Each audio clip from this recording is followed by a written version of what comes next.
Oke, halo teman-teman semua. Mungkin kalian lagi pada nonton bola gitu kan, Indonesia versus Vietnam. Tapi mungkin kalian juga menantikan siapa tahu ada spill-spillan yang menarik selama kita Instagram Live pada malam hari ini. Korifan, jadi kita mau ngobrolin capital market nih setelah Mhm. hasil Pilpres udah diumumin secara resmi, kemudian memang ada gugatan dari salah satu paslon. Tapi sebenarnya dari historis Bursa Efek Indonesia atau IHSG sendiri, faktor pemilu ini seperti apa sih menurut Korifan? Oke, jadi kalau kita bicara faktor pemilu secara garis besar, Jalin, itu sebenarnya punya dampak positif karena kan biasanya kalau suatu negara menyelenggarakan pemilu gitu ya, itu kan artinya sebenarnya negara tersebut sedang menuju ke arah yang lebih baik, harapannya seperti itu. Mm-mm. Nah, jadi secara umum kalau kita bicara pemilu-pemilu sebelumnya, itu hampir selalu membawa dampak positif terhadap kalau kita bicara soal indeks harga saham gabungan, itu hampir selalu memberikan dampak yang positif gitu ya. Mungkin kalau misalkan kita bandingkan, let's say dengan yang paling kelihatan banget lah ya, mungkin di 2009 sama di 2014 gitu. Ketika 2009 kan sepanjang tahun itu kan tahun pemilu ya. Waktu itu Pak Mm-mm. Susilo Bambang Yudhoyono melanjutkan posisinya sebagai petahana dan indeks saat itu kan meningkat sangat signifikan itu hampir sekitar 80%-an. Meskipun memang ada faktor di tahun 2008 sebelumnya sempat terjadi global financial crisis ya kan. Mm-mm. Nah, 2014 juga sama gitu loh. Ketika Pak Jokowi waktu itu menjabat ya sebagai presiden yang baru gitu kan. Nah, sosok Pak Jokowi yang baru menjabat sebagai presiden, dia juga kemudian direspon positif oleh market dengan kenaikan sekitar 20% sepanjang tahun.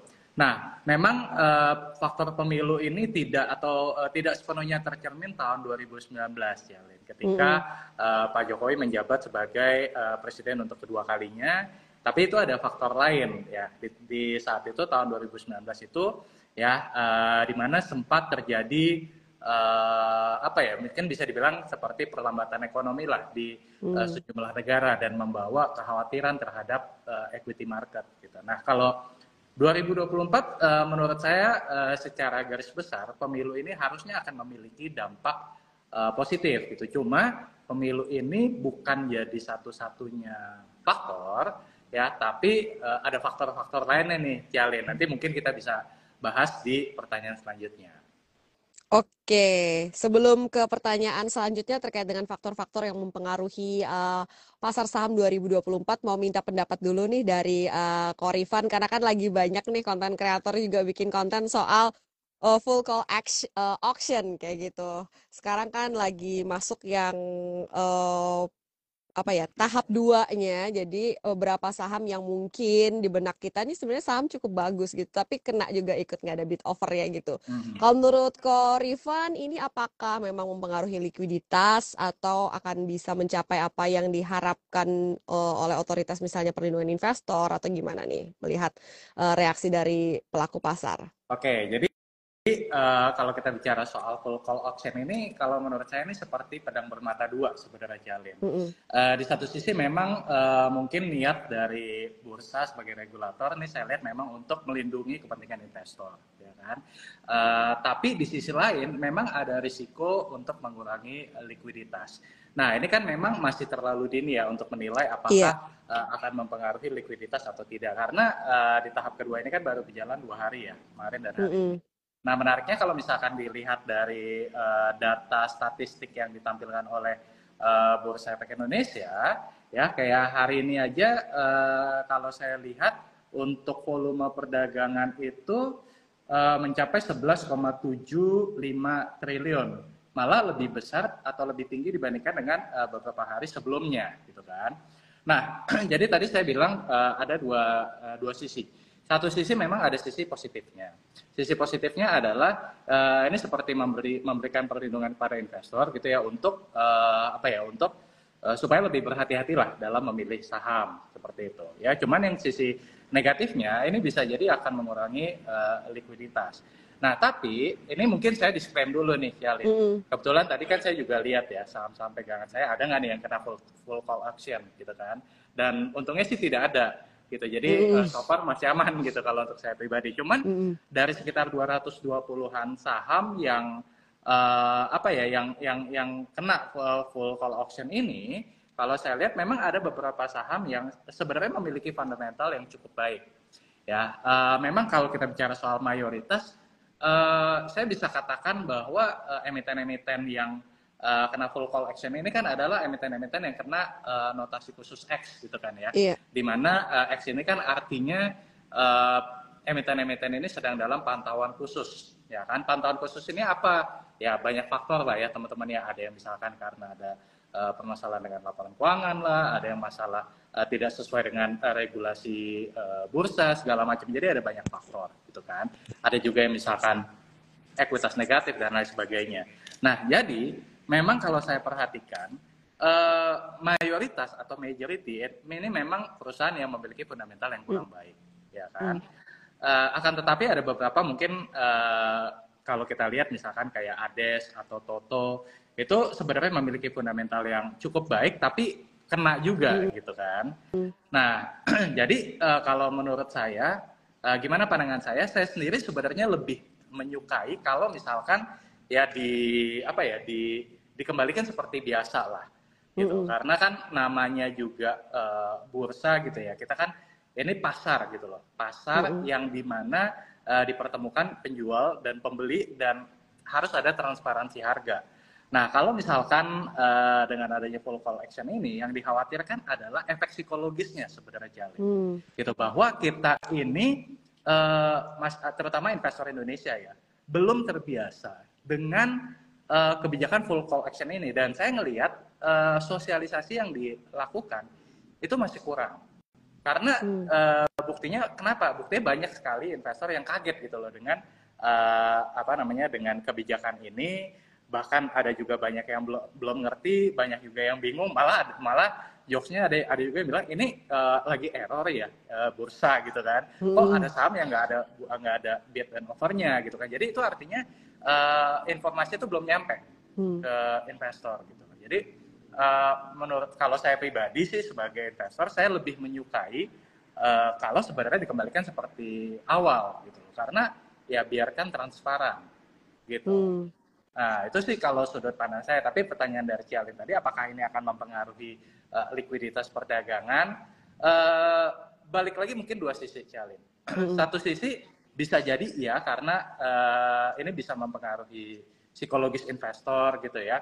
Tapi di sisi lain, kalau kita lihat positifnya, bisa jadi mungkin iya likuiditasnya berkurang untuk di saham-saham yang kena full call action tadi, dan bertambah di saham-saham yang tidak kena full call action.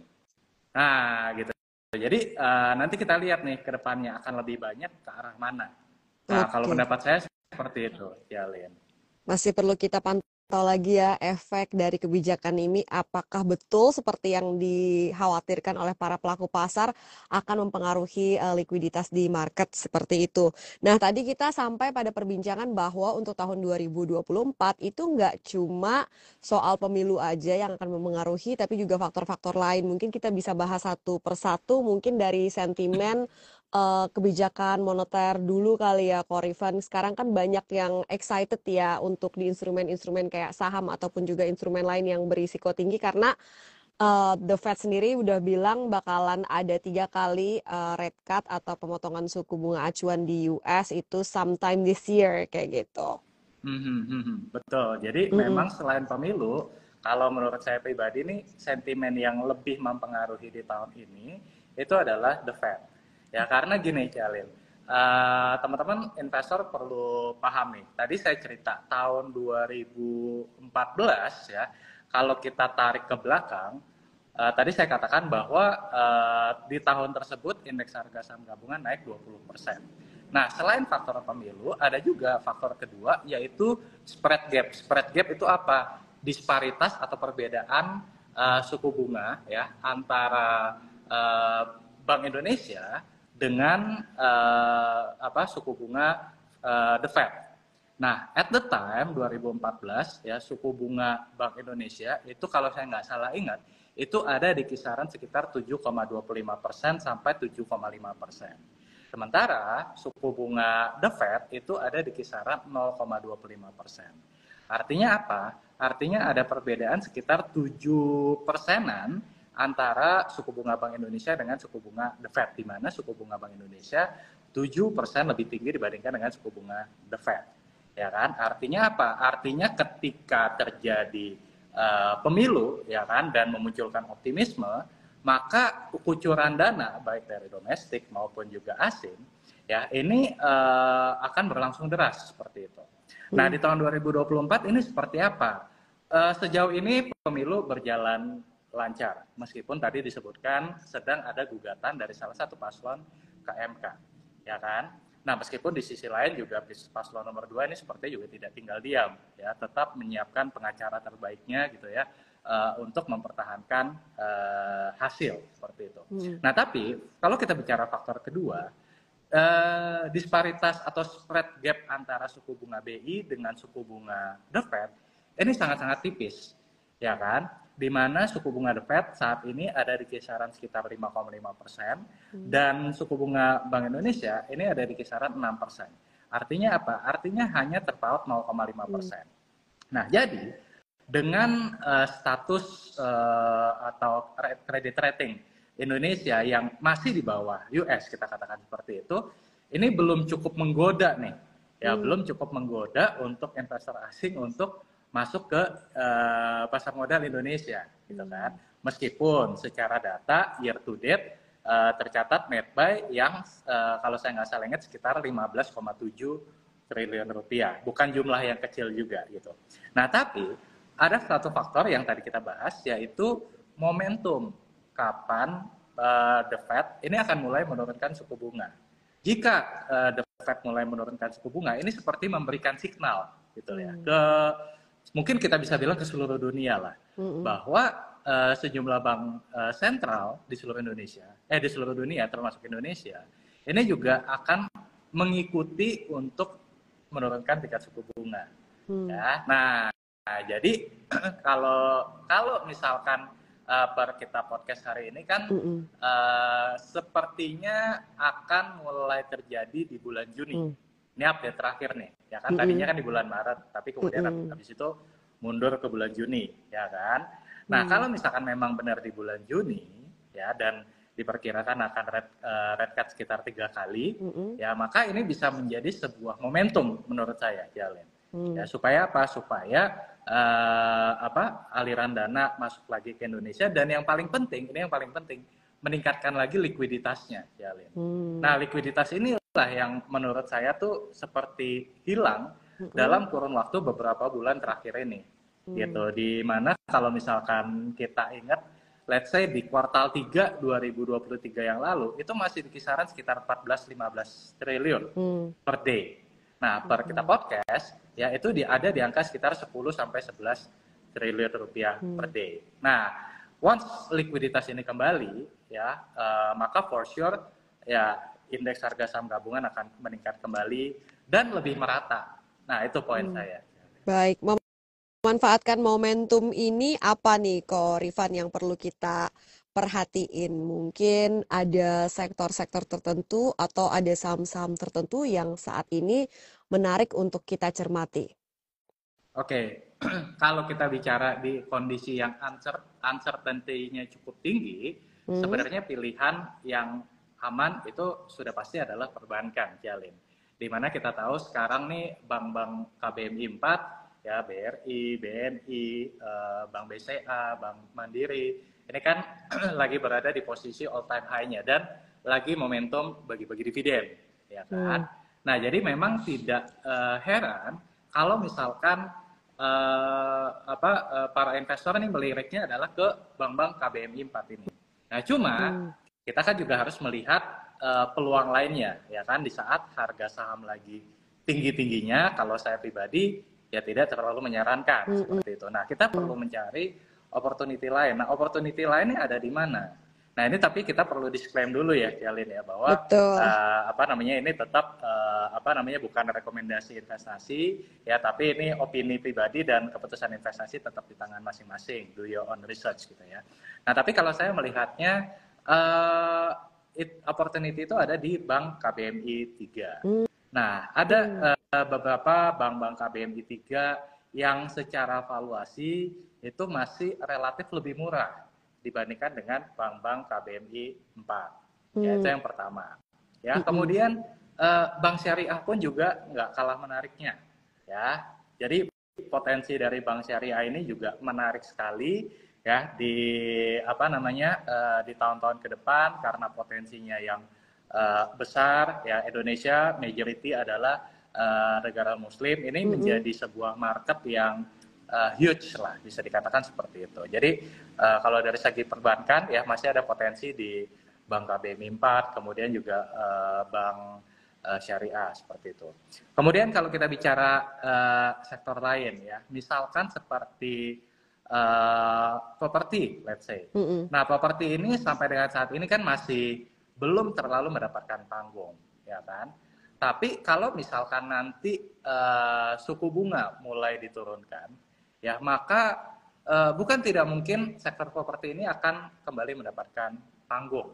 Mm. Nah, jadi sektor properti menurut saya juga menarik untuk dicermati. Kenapa? Karena saya melihat ada tanda-tandanya. Tanda-tandanya ini kita bisa lihat dari mana? Marketing sales. Nah, marketing Mm. sales ini kan atau pra penjualan ini jadi salah satu leading indikator ya untuk sektor properti. Mm. Nah, kalau kita tarik data, saya ambil sampel ya kemarin itu beberapa emiten yang terbesar marketing salesnya itu rata-rata meningkat ya, gitu. Nah, Mm. ini bisa jadi sebuah leading indikator gitu loh. Ya, Mm-mm. tinggal menunggu momentumnya saja. Ya, itu mungkin Oke. bocoran yang kedua nih. Nah, kemudian yang ketiga masih berkaitan dengan komoditas.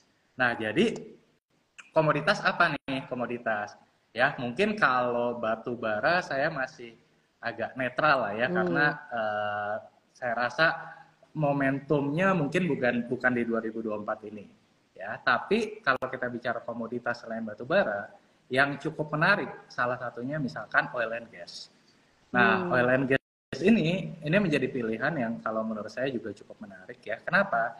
Ya, satu, geopolitik saat ini sedang banyak terjadi ya kan di banyak negara Mm.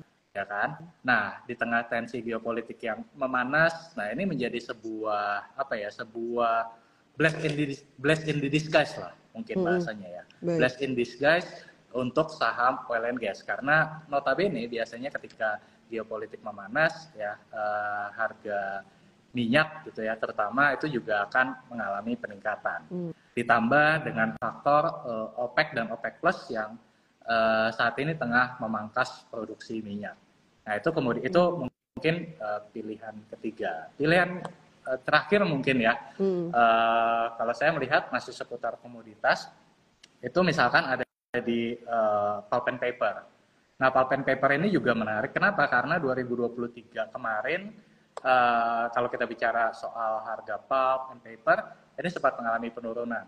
Ya, tapi di tahun 2024 ini mulai rebound nih harga pulp and papernya. Mm. Gitu. Nah, ini bisa menjadi sebuah leading indikator juga ya di tengah apa namanya di tengah faktor pemilu, di tengah Fed rate ya yang diharapkan akan mulai diturunkan di pertengahan tahun ini. Jadi kita coba mix berbagai faktor yang ada mulai dari pemilu ya sama Fed rate.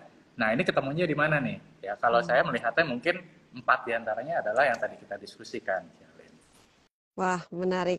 Saya suka wawancara Korifan karena dari pengalaman dulu-dulu wawancara, biasanya dari spill-spillannya itu emang ada yang yang memberikan imbal hasil dan senyum lebar pada saatnya ya teman-teman. Baik, ada beberapa pertanyaan di kolom Q&A. Tahan dulu. Kalau misalnya teman-teman punya pertanyaan, boleh tulis di kolom komen, boleh tulis di kolom Q&A. Ini IG Live-nya akan di-save, tapi di-save-nya di akun kbr.id. Inilah adalah akun di mana podcast Uang Bicara bermuara ya. Saya sering siaran podcast Uang Bicara di sini dan sebulan sekali kita invite narasumbernya untuk IG Live dan kali ini kita mengundang Korifan pastinya ya. Nah, kalau Bang KBMI 3 tadi salah satu yang menarik dicermati, ini kan berarti kalau patokan untuk valuasinya ini kita gunakan PBV ya, Korifan? Betul, PBV. Beberapa memang waktu itu sempat bisa dibeli di bawah harga 1.000, tapi sekarang udah di atas 1.000. Salah sendiri yang belum sempat beli, apakah masih terbilang murah kalau udah harganya di atas 1.000? Pertanyaan klasik kan netizen ya, saya mewakili karena saya juga netizen. Ya, jadi sebenarnya kita lihat mungkin dari segi PBV, tapi PBV itu sendiri kan tidak bisa berdiri sendiri ya, Jalin ya. Jadi contoh misalkan kalau PBV-nya di bawah 10% ya mungkin ya itu bisa dikatakan murah gitu ya. Tapi apakah kalau PBV di atas satu lantas langsung bisa dikatakan mahal gitu ya? Belum tentu juga. Gitu karena kan PBV ini kita bisa bandingkan dengan return on equity-nya dia. Jadi contoh misalkan gini, ada sebuah bank dia PBV-nya misalkan let's say 1,2 kali gitu kan. Tapi ternyata dia bisa menghasilkan return on equity-nya let's say hampir 20%. Nah, berarti kan 1,2 kali PBV ini meskipun dia udah di atas book value-nya, tapi dia belum belum bisa dikatakan mahal seperti itu. Nah, jadi clue-nya adalah teman-teman coba pilih-pilih lagi nih, ya kan, bank-bank di KBMI 3 gitu kan, dan mungkin beberapa ada juga yang di KBMI 2 gitu ya, yang secara PBV-nya satu mungkin memang dia masih di bawah satu atau dia di atas satu tapi dia punya return on equity itu di atas lagi. Nah, jadi jangan hanya terpatok dengan wah harus PBV di bawah satu nih, belum tentu juga Jalin gitu karena bisa jadi PBV yang sedikit di atas market tadi itu adalah karena memang kinerjanya yang bagus sehingga market ya agak sulit untuk memberikan valuasi yang terlalu murah untuk saham bank tersebut gitu. Oke, jadi ini kita cari sendiri berdasarkan clue yang udah disebutin Korifan ya, nggak di-spill kode emitennya ya, nggak apa-apa kita main tebak-tebakan seru juga sih ya teman-teman. Biar seru. Iya, sambil kita belajar ya.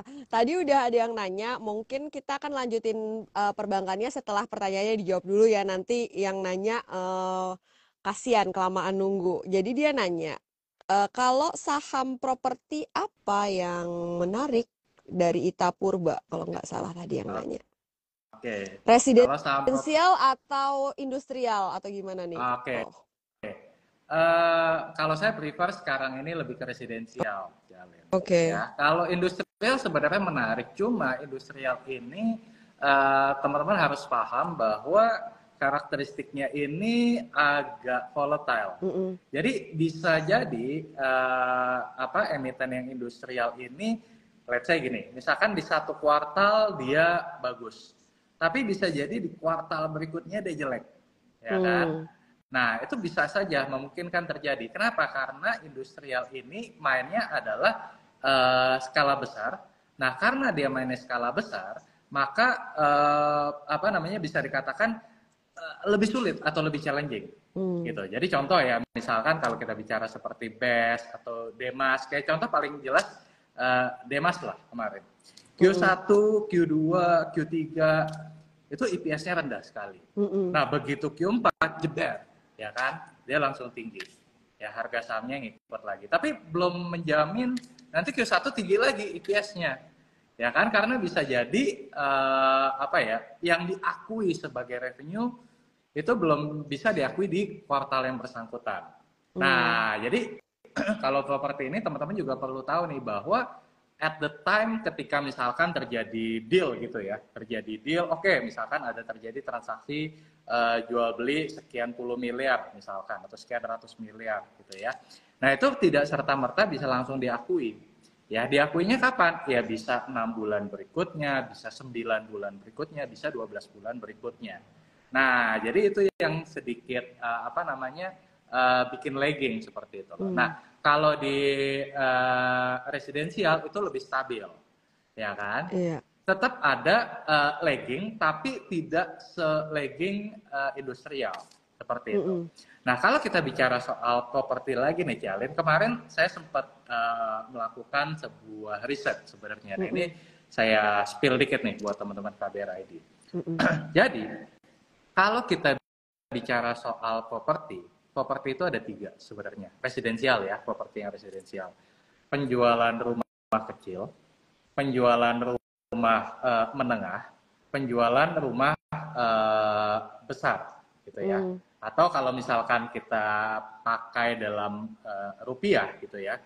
Yang dimaksud dengan kecil tadi definisinya adalah 500 juta ke bawah.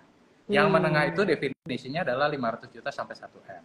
Nah, Mm. yang besar itu definisinya adalah 1M ke atas, ya Mm. kan?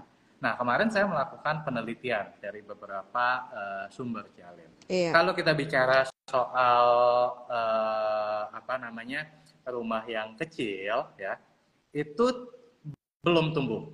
Ya. Mm. Kemudian kalau kita bicara rumah tipe menengah, juga belum tumbuh sebenarnya. Belum tumbuh di sini artinya flat. Tapi ketika kita bicara rumah besar yang di atas 1 miliar tadi, by Mm. data, itu ternyata mengalami pertumbuhan. Mm-mm. Nah, jadi di sini kita bisa dapat clue nih, Bisa bahwa nebak nih. bisa mulai nebak, ya kan? Kira-kira emiten apa yang yang dia penjualannya adalah rumah atau bisa rumah bisa apartemen gitu ya, yang di atas 1 miliar. Apakah Gitu. dia yang masuk PSN ya? Kenapa?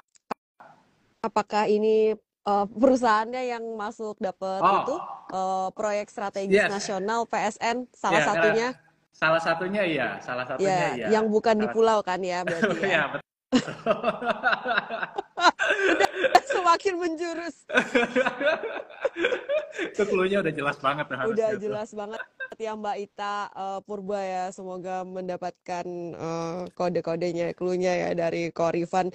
Jadi ini kemarin itu saya ngobrol dengan ekonom ya. Memang dia juga bilang kayaknya dari data-data ekonomi itu memang kelas menengah lagi mengalami perlambatan konsumsi atau melemah daya belinya kayak gitu. Kaum menengah katanya gitu.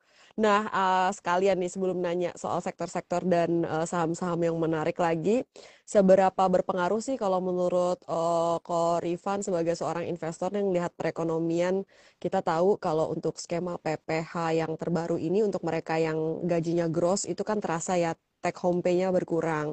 Kemudian juga kita lagi siap-siap seandainya jadi diberlakukan tahun depan PPN naik jadi 12%. Sementara kan kayak ekonomi kita ditopangnya konsumsi ya kalau nggak salah gitu. Gimana Mm-mm. nih Korifan bakalan ngaruh nggak ke market nih kayak gitu? Oke. Kalau ditanya kenaikan dari PPN gitu ya, itu balik lagi jawaban saya sebenarnya pedang bermata dua, Jalin. Jadi di Mm-mm. satu sisi ini bisa tadi disampaikan bisa melemahkan satu mungkin daya beli masyarakat. Kedua tentunya kalau kita bicara PPN ya, PPN Mm-mm. apa namanya dari 11 jadi 12% gitu Mm-mm. kan. Nah ini mungkin kelihatannya cuma naik 1% cuma gitu ya. Tapi Mm-mm. sebenarnya kalau buat penerimaan negara kenaikan 1% itu luar biasa dampaknya, gitu kan? Jadi itu dampak positifnya adalah Mm-mm. kenaikan dari 11 ke 12% ini, ya, itu bisa menambahkan penerimaan negara cukup signifikan, ya kan?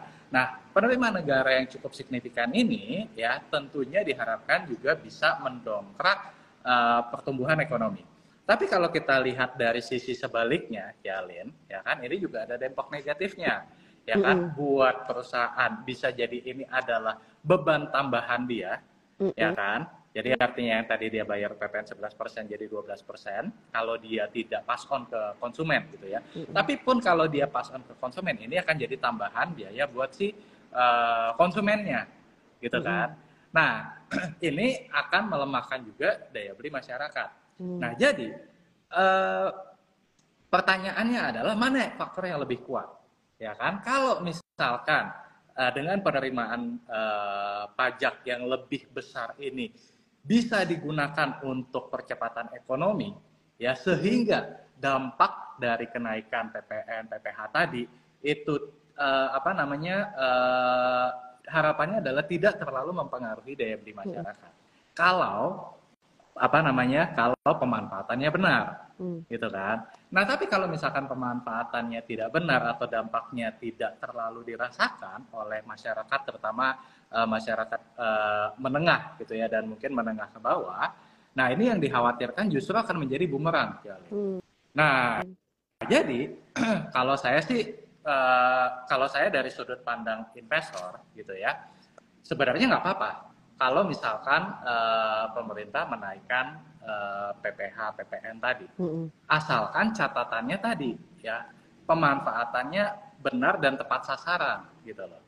Jadi dengan kenaikan PPN, PPh tadi ya kan digunakan misalkan untuk menyediakan untuk support UMKM misalkan atau untuk membangun infrastruktur ataupun untuk hal-hal lainnya pendidikan, pangan dan segala macamnya sehingga ekonomi kita ini bisa berputar lebih cepat. Ekonomi berputar lebih cepat akan menambah lapangan pekerjaan sehingga daya beli masyarakatnya tidak terganggu gitu kan. Nah, tapi kalau misalkan pemanfaatannya tidak tepat sasaran, nah ini akan dikhawatirkan jadi bumerang Jalin. Gitu. Oke. Terima kasih point of view-nya dari Ko Rifan. Di kolom Q&A udah ada beberapa pertanyaan yang masuk. Nah, ada beberapa saham yang ditanyakan persis ini menyebut kode emiten, saya bacakan. Dari Emrico Z bertanya, saham yang mau dividen, yang mau bagi dividen, yang menarik apa kok?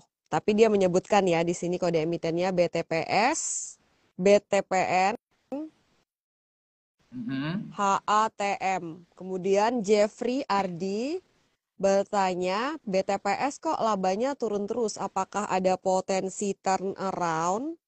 Nah, tadi salah satu saham yang disebutkan oleh Ko Rifan yang bisa kita cermati adalah saham syariah. Cuma saya nggak tahu apakah ini BTPS atau yang Satunya lagi. BUMN gitu ya. Baik, mungkin Oke. bisa dijawab nih pertanyaannya nih kok yang bagi dividen dan yang labanya turun terus. Oke, thank you Jalin. Jadi kalau untuk mungkin kita jawab dulu yang BTPN dan BTPS gitu ya. Memang BTPN dan BTPS ini dalam waktu dekat ini akan membagikan dividen ya. Ini kalau misalkan saya lihat kalau untuk BTPN sendiri ya, ini akan membagikan dividen sekitar Rp44,3 per lembar sahamnya ya. Kalau misalkan let's say kita bagi dengan harga sahamnya saat ini di 2610 gitu ya, 2610, ini sebenarnya biasa aja gitu, 1,7%. Nah, kemudian kalau anak usahanya BTPS ya, BTPS itu membagikan dividen itu sekitar Rp70,15 per lembar saham. Dan kalau kita bagi dengan penutupan harga saham di hari ini itu ada di 1375 ya. Itu berarti dividen yield-nya itu sekitar 5,1%. Ya, jadi kalau dari segi dividen yield-nya ini memang lebih menarik BTPS-nya ketimbang BTPN-nya. Ya. Nah, kalau untuk pertanyaan tadi kenapa BTPS ini labanya turun, itu gini teman-teman. Salah satu penyebab kenapa BTPS turun itu adalah karena BTPS ini mengalami peningkatan CKPN atau cadangan kerugian penurunan nilai yang cukup signifikan di tahun 2023 lalu. Nah, mungkin ini sedikit cerita supaya semuanya nyambung gitu ya. Jadi BTPS ini adalah sebuah perusahaan bank syariah yang bisnis modelnya ini cukup unik ya. Dia itu bisnis modelnya mirip seperti Grameen Bank di Bangladesh. Nah, bisnis modelnya adalah dia mengambil DPK atau dana pihak ketiga gitu ya dari masyarakat perkotaan ya, dan dia menyalurkannya ke segmen ultra mikro atau mereka menyebutnya adalah sebagai productive poor. Nah, segmen productive poor ini ya di sebelum COVID itu punya disiplin yang tinggi dalam hal mengembalikan pinjaman ya, atau mereka sebutnya mungkin piutang murabaha gitu ya. Jadi dengan skema bagi hasil. Nah, intinya nasabah-nasabah ini dikumpulkan setiap 2 minggu sekali ya, difasilitasi oleh CO. CO itu Commodity Officer dari BTPS. Nah, ketika pandemi si si nasabahnya BTPS ini yang notabene adalah ultra mikro, satu sisi pasti kena hit dari pandemi, ya kan? Di sisi lain karena pandemi juga membuat di weekly meeting atau pertemuan 2 mingguan yang biasanya rutin diadakan ini menjadi bolong-bolong, kasarnya seperti itu, ya. Nah, karena kehadiran yang bolong-bolong ini membuat kedisiplinan mereka itu menjadi turun. Ditambah lagi dengan sekarang ini kan bahan pokok lagi naik segala macam. Nah, jadi dengan uang mereka yang terbatas, ini sedikit banyak mempengaruhi kemampuan atau daya bayar mereka untuk mengembalikan si piutang murabaha tadi kepada BTPS.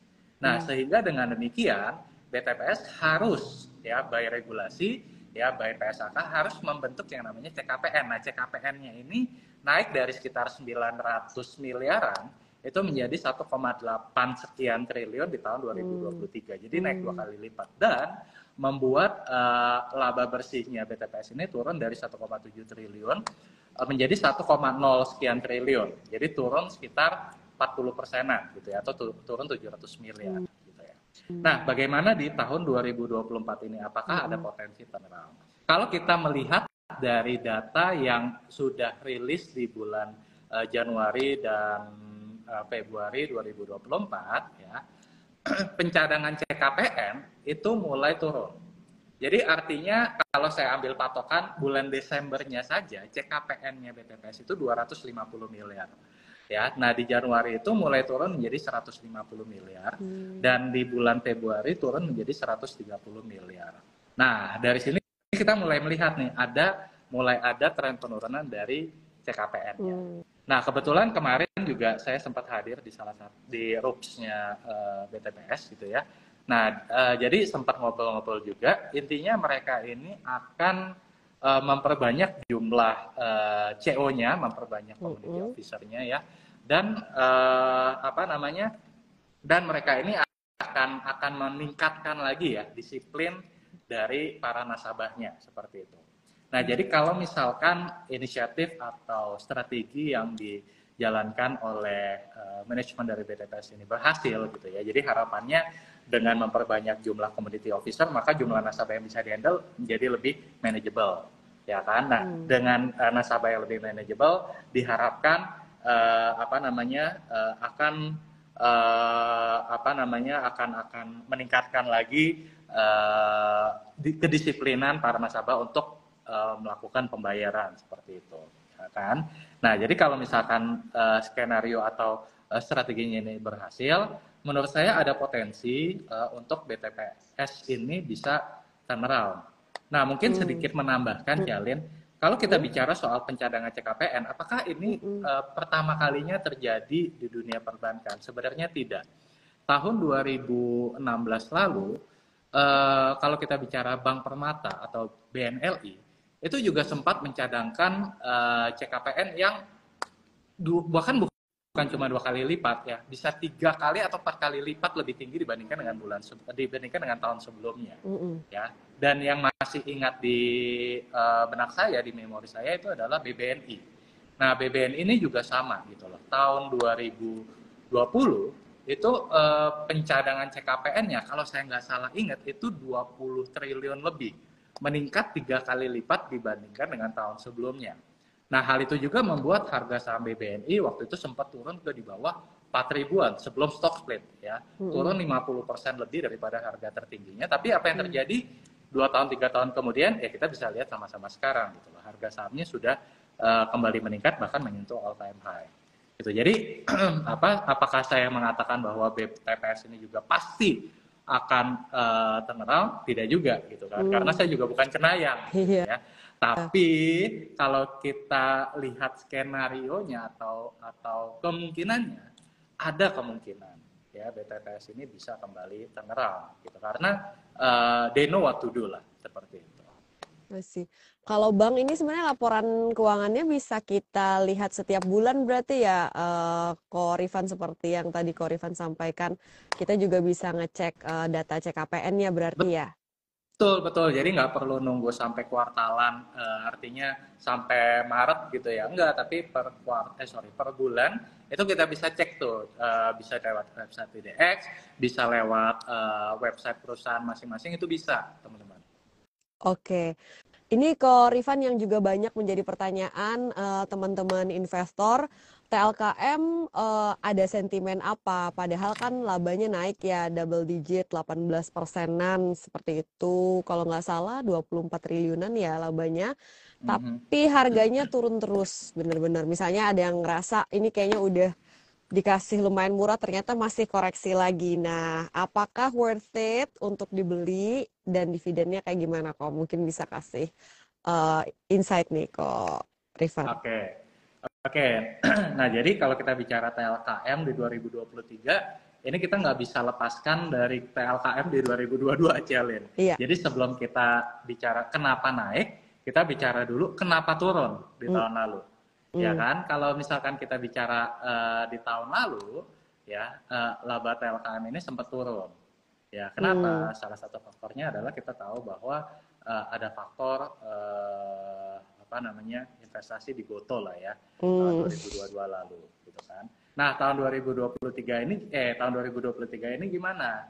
Ya, tahun 2023 ini memang faktor tadi ya itu sudah mulai membaik sehingga labanya naik gitu kan. mm, Tapi kalau kita bicara secara top line-nya, meskipun labanya naik sekitar 18%-an, tapi kalau saya nggak salah ingat, revenue-nya itu cuma naik single digit, gitu kan. mm, Jadi mm, apa namanya, kalau kita bicara dari sisi fundamentalnya, kenaikan laba bersihnya ini tidak disertai dengan kenaikan top line-nya, Jalin. Jadi top line-nya itu hanya naik berapa? Saya lupa 2%-an ya, atau 3%-an, saya lupa data persisnya. mm, Tapi seingat saya nggak terlalu naik signifikan, mm, gitu kan.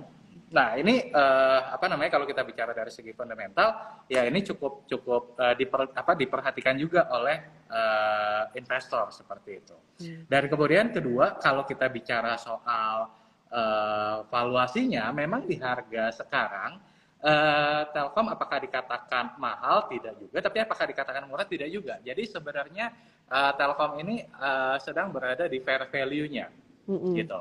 Nah, dengan dengan PE ratio yang saat ini mungkin di kisaran sekitar 14,6 kali, PBV di 2,64. Ini kalau dilihat secara historikal, ini masih berada di standar deviasi yang sama, mm, gitu loh. Nah, mm, jadi bahkan sedikit di atas sih sebenarnya kalau kita tarik mm, 5 tahun ke belakang, ya kan? Karena ini kalau di data saya, PBV dari Telkom ini range-nya ada di kisaran sekitar 2,2 kali sampai dengan 3 kali gitu. Jadi 2,6 kali ini artinya dia di tengah-tengah lah, kasarnya seperti itu. mm, Nah, jadi kenapa harga sahamnya turun gitu ya? Karena bisa jadi ini tadi kalau dari segi fundamental apa namanya, investor ini kurang puas ya melihat top line yang hanya naik sedikit seperti mm, itu, ya kan? Dan kemudian ya kalau kita bicara soal psikologis, mungkin ya ada pengaruhnya juga dengan ya Goto tadi. Ya dimana kita mm, tahu kan Goto sendiri juga baru saja merilis laporan keuangan gitu ya, dan hasilnya juga masih merah, apa namanya, di tengah biaya goodwill yang membengkak gitu kan, dilepasnya Tokopedia ke TikTok seperti itu, ya kan. Nah jadi sedikit banyak ini juga mempengaruhi mempengaruhi psikologis dari pemegang saham Telkom ini, karena dikhawatirkan gitu ya dengan dengan kerugian yang cukup besar ini juga akan mempengaruhi kinerja dari Telkom lagi ke depannya. Gitu. Nah, pertanyaan berikutnya tadi, apakah Telkom ini layak untuk diinvestasikan atau tidak? Saya bisa bilang bahwa tipikal seperti Telkom ini kita nggak bisa lihat jangka pendek, mm, Dalin dan teman-teman. Ya, bahwa kalau misalkan teman-teman berharap Telkom ini bisa memberikan instant return gitu ya dalam waktu, I don't know, mungkin 1 minggu, 1 bulan, 2 bulan, rasanya sulit, ya kan? Tapi kalau teman-teman punya time frame investasi yang panjang untuk Telkom ini, saya bisa katakan bahwa Telkom still one of a wonderful company in Bursa Efek Indonesia. Jadi apa namanya? Kalau teman-teman time frame investasinya panjang gitu ya, tahunan, jadi memang Telkom ini bukan buat trading gitu ya, bukan untuk jangka pendek, melainkan untuk jangka panjang, ya still Telkom ini layak untuk diinvestasikan. Tapi kalau kita bicara soal jangka pendek, nah ini mungkin saya bukan ahlinya gitu, tapi ya teman-teman bisa sesuaikan dengan trading plan-nya masing-masing. Nah, seperti itu, Jalin. Lebih cocoknya buat invest ya, teman-teman. Betul. Baik, kalau yang soal full call auction tadi udah kita bahas di depan ya, teman-teman. Jadi lihat lagi sahamnya. Ada yang kena full call auction, tapi fundamentalnya sebenarnya masih cukup bagus. Apakah dia akan ke 1? Saya kira enggak ya, kalau emang yang fundamentalnya bagus gitu ya, teman-teman. Jadi harus lihat lagi sahamnya, jangan disamaratakan semua ya, teman-teman. Memang udah ada saham yang ke angka 1 gitu, rame diberitain ya. Tapi itu memang kan saham yang fundamentalnya juga memang kurang baik ya, teman-teman. Begitu ya, teman-teman. Jadi jangan disamaratakan lah, intinya di generalisasi. Oh, yang kena full call auction nggak ada bid offernya bisa ke 1 gitu. Nanti buat mereka yang invest di saham-saham yang fundamentalnya lumayan baik, tapi lagi nggak ada bid offernya nih saat ini, nanti jadi ikut panik gitu ya. Yes. Jangan ya. Oke, kita mau lanjutin deh tadi bahasan dari Ko Rifan, saham-saham atau sektor-sektor yang menarik. Berarti kalau bank syariahnya yang BUMN nih, berarti Stockpik preferensinya Korifan untuk investasi ya, teman-teman. Kalau saya malah yang bukan BUMN. Oh, bukan yang tadi kita bahas berarti ya. Dengan potensi turnaround kalau kayak gitu ya. Dan dividen yield 5,1%. Ya, 5,1. Kalau nggak salah tadi ya disebutin sama Ko Rifan. Oke, berarti ini sekarang opportunity ya, kalau memang lagi ada misalnya lagi ada yang worry kayak gitu, kok kemarin turun laba bersihnya, tapi tadi udah dijelasin konteksnya gara-gara apa, seperti itu. Kemudian kita bahas kalau residensial, ada yang nanya tadi Ko Rifan, kalau untuk properti milihnya yang residensial ya, bukan yang industrial, dan yang pangsa pasarnya rumah menengah atas, di atas 1 miliar seperti itu. Mungkin bisa ditebak yang mana. Nah, kalau untuk oil and gas ini kan kalau oil kayaknya kita nggak banyak pilihannya, tapi ada juga beberapa kayak supporting oil industry kayak gitu. Kalau yang Ko Rifan perhatiin ini apa yang mana nih? Oke, jadi kalau oil ini sebenarnya dua-duanya menarik sih. Kalau saya lihat yang di upstream maupun yang di supporting pun sama menariknya. Cuma memang kalau kita bicara misalkan oil nanti meningkat gitu ya, yang biasanya lebih sensitif terhadap kenaikan harga oil itu memang emiten-emiten upstream gitu ya, model misalkan seperti Medco, ya itu memang biasanya lebih sensitif, jadi artinya lebih terefleksi lah dengan kenaikan gitu ya. Tapi kalau kita bicara soal multiplier efeknya, gini, ketika harga oil naik gitu ya, maka si emiten oil ini ya, dia itu akan memperbanyak jumlah eksplorasinya, betul. Nah, ketika emiten oil ini memperbanyak jumlah eksplorasinya, nah ini akan menciptakan multiplier efek yang ke beberapa ini lain gitu. Nah, di mana yang pertama itu ada kalau kita bilang misalkan OSV ya, OSV itu misalkan perusahaan-perusahaan yang bergerak di bidang perkapalan yang mengangkut oil itu sendiri, ya kan? Nah itu ada efek positifnya lah. Misalkan kalau kita ambil contoh, misalkan seperti Wintermar gitu kan, itu kena efek positifnya. Kemudian emiten yang bergerak di bidang supporting, misalkan yang melakukan jasa apa namanya, Drilling. ya jasa seismik gitu ya, seperti misalkan kayak Elsa ini kan dia ada jasa seismiknya, kemudian dia juga distribusi juga ya di hilirnya, itu juga potensi juga gitu loh, karena nyambung nih ketika misalkan harga oil meningkat ya, maka investasi hulu migas ini akan naik. Nah, ketika investasi hulu migas ini naik, kebutuhan untuk apa pemetaan lah, untuk eksplorasi ini juga akan meningkat. Nah, itu kan salah satu bisnisnya si El Nusa juga, ya kan. Nah, hilirnya juga sama gitu, bahwa mobilitas meningkat segala macam, bentar lagi mudik, ya kan. Nah, itu juga akan pengaruh ke apa ya, emiten seperti El Nusa, atau juga bahkan emiten yang memang fokus di hilir sekalian. Seperti apa? Contoh misalkan Akra gitu ya. Nah, emiten seperti Akra ya, dia kan fokus di distribusi untuk BP migas gitu kan. Nah, dengan apa namanya? Dengan mobilitas yang meningkat, ini juga akan ada efek positifnya gitu. Jadi kalau kita bicara oil and gas naik, ini banyak sebenarnya apa emiten-emiten yang diuntungkan gitu. Jadi bukan hanya yang main di upstreamnya saja, tapi juga emiten-emiten yang menjadi supportingnya gitu, yang tadi kita bahas soal transportasi lautnya lah, yang apa jasa pemetaannya lah, kemudian jasa distribusinya lah, segala macam, yaitu akan terkena dampak positifnya juga. Oke, tinggal kita pelajari satu persatu ya, kira-kira mana yang menurut teman-teman menarik, seperti itu. Nah, kalau Betul. Pulp and Paper ini dua bersaudara yang mana nih kira-kira? Apakah yang mau bangun pabrik? Ya, kalau pulp and paper pilihannya sebenarnya nggak banyak juga ya, Cialin ya. Ya, kalau saya sih ngelihat memang potensinya itu ada di yang sister apa yang di kakaknya lah, yang kakaknya gitu, yang lagi bangun pabrik ya kan. Ya mungkin INKP lah ya. Jadi Iya. INKP ini kan satu Incap satu kalau sebenarnya kata anak saya, incap. INKAP ya INKAP. Nah, itu kan income ini kan dia lagi bangun pabrik ya, yang seperti Cialin bilang ya. Jadi investasinya juga nggak main-main gitu, bahwa investasi itu hampir 60 triliun ya kan.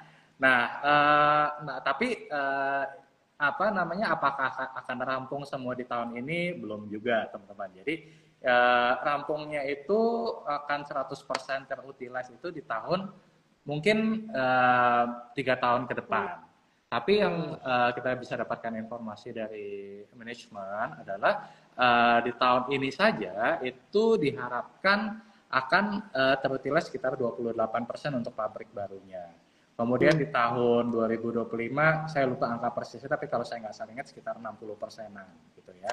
Dan baru tuh apa namanya di tahun 2026, 2027 ke belakang itu akan mulai mendekati 90%-an. Kenapa? Karena kalau kita bicara utilisasi pabriknya INKP saat ini itu udah di atas 90%, Cialin. Bahkan 2022 lalu itu sempat 96%. Ya, jadi udah hampir full lah kapasitasnya gitu kan. Nah, sementara kalau demand-nya sendiri itu masih besar. Ya, dan INKP ini juga bukan hanya main di domestik, tapi dia juga main di ekspor gitu kan. Dan demand-nya ini juga cukup baik gitu, baik dari segi domestik maupun dari segi ekspor. Nah, jadi apa INKP ini mengantisipasi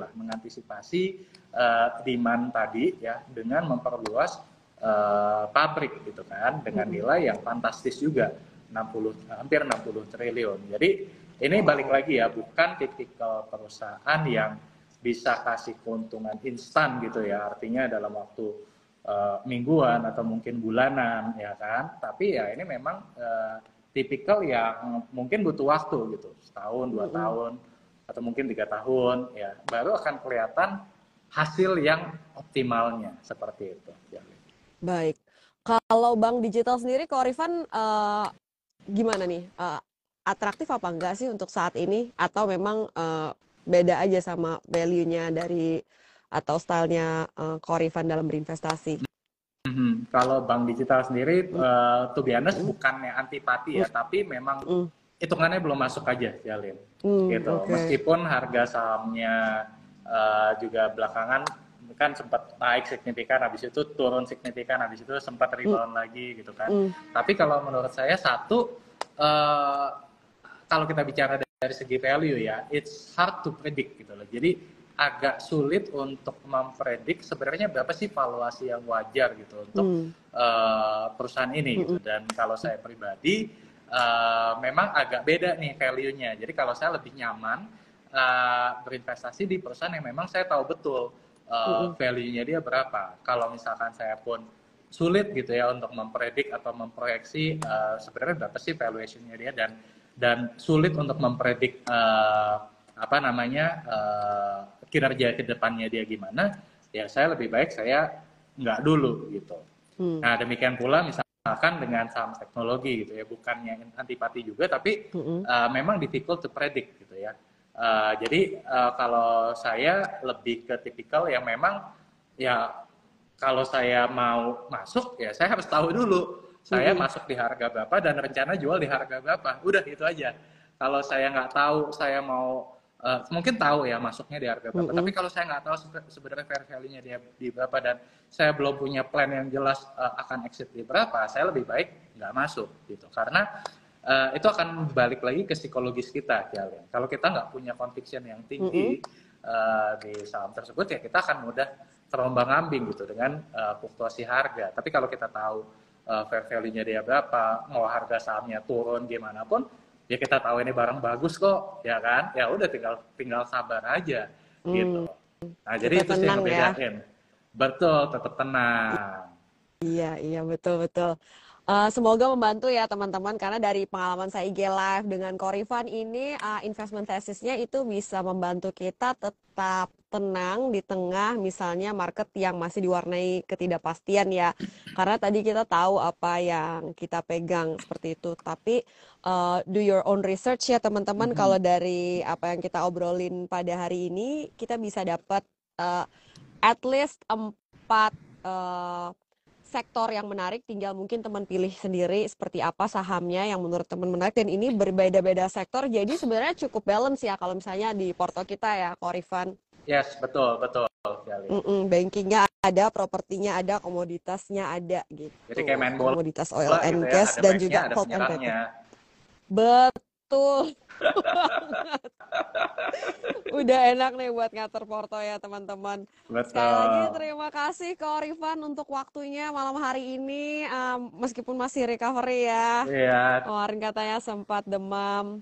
Sekali thank you, lagi sehat Jalin udah, selalu. thank you Jalin juga dan teman-teman KBR ID udah mengundang. Senang bisa sharing pengalaman dan insight di malam hari ini. Semoga bermanfaat buat semuanya. Iya. Baik, sampai di sini teman-teman untuk IG Live kita hari ini. Nggak semua pertanyaannya bisa kita jawab karena keterbatasan waktu juga. Karena kita ingin selesaiin, saya lebih ngejar, pengen selesaiin dulu poin-poin tadi ngobrol sama Korifan seperti itu. Nanti mungkin kita bisa ada kesempatan lagi untuk jawab pertanyaan teman-teman di lain kesempatan. Bye semuanya, Bye sehat dan semuanya, sukses thank selalu untuk you. kita. Bye.